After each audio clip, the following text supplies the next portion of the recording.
नमस्कार। Study classes में आपका स्वागत है। तो आज हम लेसन प्लान यानी पाठ योजना को देखेंगे। आज का जो विषय है वह है भूगोल, जबकि जिस टॉपिक यानी जिस प्रकरण पर लेसन प्लान बनाना है वह प्रकरण है खनिज और शक्ति संसाधन। ये क्लास 8 से संबंधित है। सामाजिक विज्ञान पुस्तक के अंतर्गत आप इस टॉपिक को देख सकते हैं। सामाजिक विज्ञान पुस्तक के अंतर्गत एक पुस्तक आता है जिसका नाम है संसाधन एवं विकास, जो कि भूगोल के अंतर्गत ये पुस्तक आता है। उसके अंतर्गत आप इस टॉपिक को देख सकते हैं। अगर और भी लेसन प्लान आप देखना चाहें तो प्लेलिस्ट में जाकर देख सकते हैं। आपको लेसन प्लान की बहुत सारी वीडियोस देखने को मिल जाएगी। तो आइए आज का टॉपिक देखते हैं। लेसन प्लान यानी पाठ योजना आप जब भी बनाना स्टार्ट करें, अपने रजिस्टर की लेफ्ट पेज से इसकी शुरुआत करें।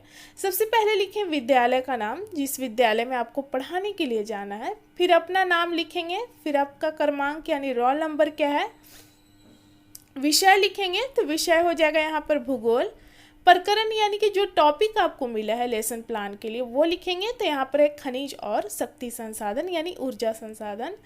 किस क्लास के लिए है तो यहाँ पर हो जाएगा 8 क्लास।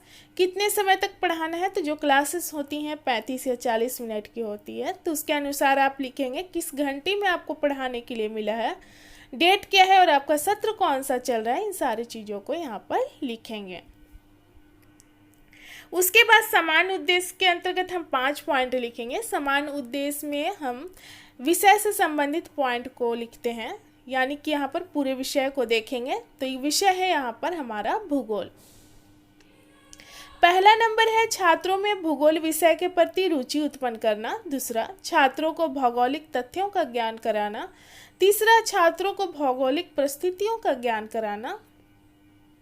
चौथा है छात्रों का सामाजिक व मानसिक विकास करना। पांचवा, छात्रों को सामाजिक विज्ञान की दैनिक जीवन में उपयोगिता बताना। उसके बाद विशिष्ट उद्देश्य आता है, जो कि हमारा प्रकरण से संबंधित पॉइंट होता है। प्रकरण है हमारा यहाँ पर खनिज और ऊर्जा संसाधन। इसके अंतर्गत 5 पॉइंट को देखेंगे। पहला है छात्र खनिज व ऊर्जा संसाधन के बारे में जान सकेंगे। दूसरा है छात्र खनिज व ऊर्जा संसाधन के प्रकार को समझ सकेंगे। तीसरा नंबर है छात्र खनिज व ऊर्जा संसाधनों का वर्गीकरण कर सकेंगे। चौथा नंबर है छात्र खनिज और ऊर्जा संसाधन से संबंधित विषय को चार्ट पेपर द्वारा प्रदर्शित करने का कौशल विकसित करेंगे। और पांचवा नंबर है छात्रों में खनिज और शक्ति संसाधन से संबंधित पत्र पत्रिकाओं को पढ़ने की रुचि विकसित हो सकेगी। उसके बाद हम राइट पेज में आएंगे।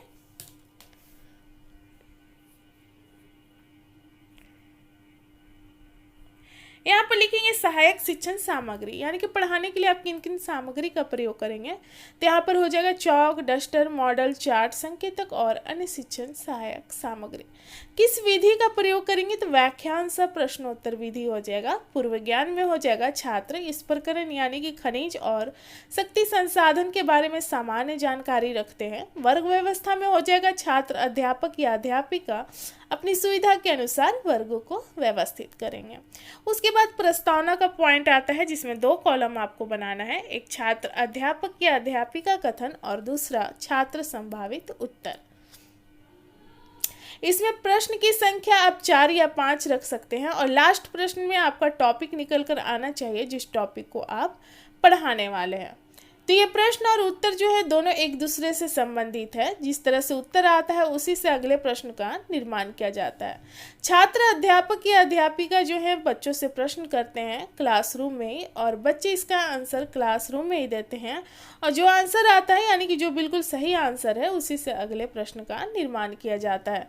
यानी कि प्रश्न और उत्तर जो है दोनों एक दूसरे से संबंधित होते हैं। छात्र अध्यापिका प्रश्न करती हैं। प्रश्न है सौरमंडल में कितने ग्रह हैं, तो छात्रों के द्वारा उत्तर आता है 8 ग्रह। दूसरा प्रश्न है किस ग्रह पर जीवन पाया जाता है, तो छात्रों के द्वारा उत्तर आता है पृथ्वी पर। तीसरा प्रश्न है, पृथ्वी के अंदर से कौन कौन से पदार्थ खोद कर निकाले जाते हैं? तो छात्रों के द्वारा उत्तर आता है लोहा, कोयला, अभ्रक, सोना, चांदी आदि। चौथा प्रश्न है, लोहा, कोयला व बॉक्साइट क्या है? तो छात्रों के द्वारा उत्तर आता है खनिज पदार्थ।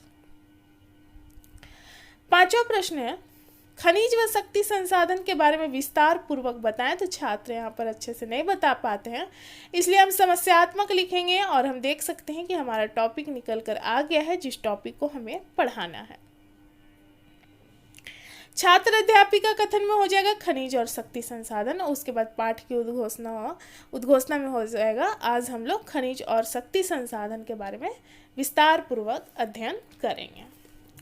इसके बाद हम अगले पेज में आएंगे जिसमें कि आपको दोनों साइड का पेज यूज करना है और 4 कॉलम बनेगा। यहाँ पर ये प्रस्तुतिकरण के अंतर्गत पॉइंट आता है। एक कॉलम है आपका शिक्षण बिंदु, यानी कि आप चैप्टर से पॉइंट को उठाएंगे और उस पॉइंट को उठाएंगे, यानी कि जो एक्सप्लेन करेंगे बच्चों के सामने, बच्चों को समझाएंगे, तो उसको दूसरे कॉलम में लिखेंगे। तीसरे कॉलम में छात्रों का व्यवहार किस तरह का रहेगा, क्लासरूम में किस तरह से उत्तर देंगे वो, उसको तीसरे कॉलम में लिखेंगे। चौथा कॉलम जो रहेगा श्यामपट्ट कार्य, यानी कि पढ़ाने के लिए आप ब्लैक बोर्ड यूज करते हैं, बच्चों को समझाने के लिए जिस तरह से आप क्लासरूम में ब्लैक बोर्ड यूज करते हैं उसी तरह से आपको यहाँ पर लिखना है।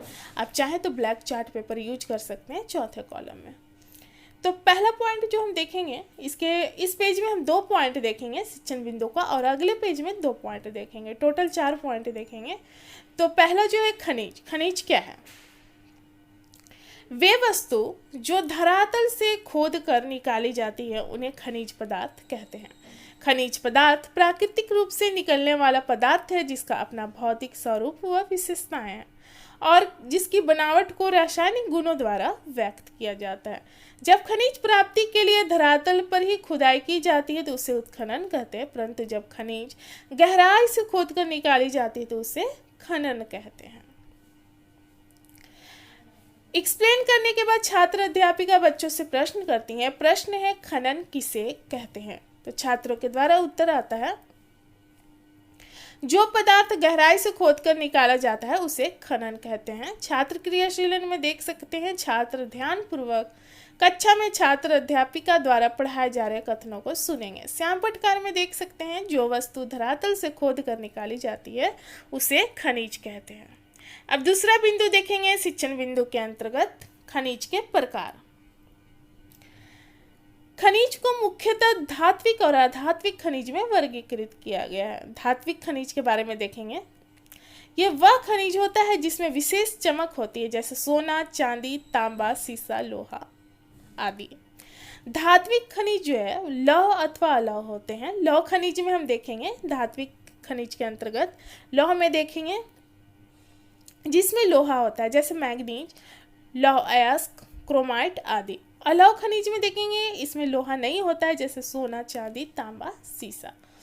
तो धात्विक खनिज के अंतर्गत ही लौह और अलौह खनिज आता है। उसके बाद देखेंगे अधात्विक खनिज, वह खनिज होते हैं जिसमें कोई विशेष चमक नहीं होती, जैसे कोयला, पेट्रोलियम, चूना पत्थर, अभ्रक, जिप्सम आदि। अब एक्सप्लेन करने के बाद छात्र अध्यापिका जो है छात्रों से प्रश्न करती हैं, खनिज के कितने प्रकार है? तो छात्रों के द्वारा उत्तर आता है 2 प्रकार, धात्विक व अधात्विक खनिज। श्यामपट्ट कार्य में देख सकते हैं 2 प्रकार जो है, धात्विक और अधात्विक। धात्विक में हम क्या देखते हैं, लौह और अलौह खनिज। उसके बाद हम अगले पेज में आएंगे।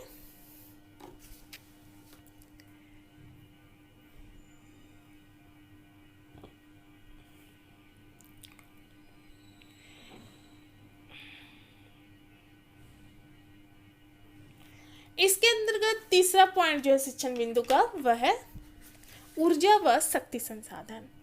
ऊर्जा अथवा शक्ति का हमारे जीवन में विशेष महत्व है। किसी भी कार्य को करने के लिए जिस प्रकार हमें शक्ति की आवश्यकता होती है, उसी प्रकार हमारे कृषि संबंधी कार्य, उद्योग धंधे, परिवहन तथा यातायात आदि के लिए भी शक्ति का विशेष महत्व होता है। इन कार्यों के लिए शक्ति जिन संसाधनों से प्राप्त होती है उन्हें शक्ति के साधन कहते हैं। इसके 2 मुख्य स्रोत हैं, परंपरागत ऊर्जा स्रोत और गैर परंपरागत ऊर्जा स्रोत। एक्सप्लेन करने के बाद जो छात्र अध्यापिका हैं, छात्रों से प्रश्न करती हैं, जो कि बोधात्मक प्रश्न के रूप में देखेंगे। प्रश्न है, जिन संसाधनों के द्वारा ऊर्जा या शक्ति की प्राप्ति होती है उन्हें क्या कहते हैं? तो छात्रों के द्वारा उत्तर आता है शक्ति के साधन। छात्र क्रियाशीलन में देख सकते हैं, कक्षा में छात्र अनुशासित रहकर छात्र अध्यापिका द्वारा पूछे जा रहे प्रश्नों का उत्तर देंगे। श्याम पटकार में देख सकते हैं, शक्ति व ऊर्जा के साधन, जिन संसाधनों के द्वारा ऊर्जा या शक्ति की प्राप्ति होती है उन्हें शक्ति या ऊर्जा के साधन कहते हैं। इसके स्रोत देखेंगे, चौथा शिक्षण बिंदु जो है हमारा, इसके दो स्रोत हैं, परंपरागत और गैर परंपरागत ऊर्जा।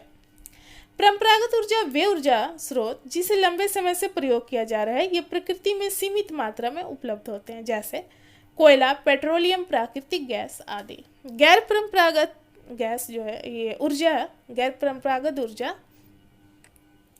गैर परंपरागत या गैर पारंपरिक ऊर्जा स्रोत वे हैं जो हाल में ही प्रयोग में लाए गए हैं। इन स्रोतों को प्रयोग करने के उपाय तथा तकनीक पहले दोनों ही नहीं थे। इसके अंतर्गत जल विद्युत ऊर्जा, परमाणु ऊर्जा, सोलर ऊर्जा, पवन ऊर्जा आदि आते हैं। एग्जाम्पल, सोलर ऊर्जा के बारे में देख सकते हैं, सूर्य से प्राप्त होने वाली उष्मा से जो शक्ति प्राप्त होती है उसे सोलर ऊर्जा कहते हैं। सौर ऊर्जा प्राप्त करने के लिए सोलर सेल लगाए जाते हैं।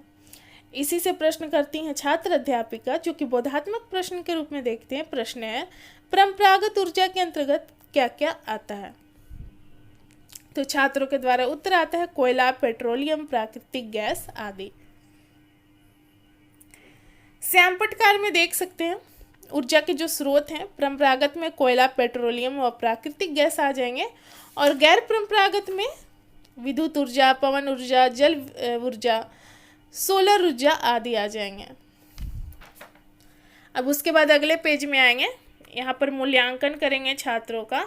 पढ़ाने के बाद मूल्यांकन करना जरूरी होता है। मूल्यांकन के आधार पर ही पता लगाया जाता है कि जो भी पढ़ाया गया है छात्रों को समझ में आया है या नहीं आया है। इसमें प्रश्न की संख्या आप 4 या 5 रख सकते हैं, और प्रश्न जो है क्लासरूम में ही किया जाता है और बच्चे इसका उत्तर क्लासरूम में ही देते हैं। प्रश्न है, खनिज क्या है? दूसरा प्रश्न है, खनिज के कितने प्रकार हैं? तीसरा, धात्विक खनिज क्या है? चौथा प्रश्न है, ऊर्जा संसाधन क्या है और ऊर्जा के कितने स्रोत हैं? उसके बाद पुनरावृत्ति में क्या करना है कि जो चीज़ आप पढ़े हैं उसको एक छोटे क्रम में बच्चों के सामने प्रस्तुत करना है, पॉइंट वाइज। पहला पॉइंट है, प्राय जो वस्तु धरातल से खोद कर निकाली जाती है खनिज पदार्थ कहलाती है। खनिज के 2 प्रकार है, धात्विक एवं अधात्विक। और तीसरा पॉइंट है, प्राय जिन संसाधनों के द्वारा ऊर्जा या शक्ति की प्राप्ति होती है उन्हें ऊर्जा या शक्ति के साधन कहते हैं। ऊर्जा के 2 स्रोत हैं, परंपरागत और गैर परंपरागत। उसके बाद गृह कार्य यानी कि होमवर्क में देखेंगे, इसमें प्रश्न की संख्या आप 2-3 रख सकते हैं, और प्रश्न जो है वो चैप्टर से संबंधित होना चाहिए ताकि बच्चे घर पर जाकर आसानी से कर सकें, उनको ज़्यादा कठिनाई ना हो। प्रश्न है, खनिज क्या है? दूसरा प्रश्न है, ऊर्जा संसाधन क्या है? तो जो लेसन प्लान यानी पाठ्य योजना है यहाँ पर समाप्त होता है। मिलते हैं अगले लेसन प्लान के साथ अगले वीडियोज़ में। धन्यवाद।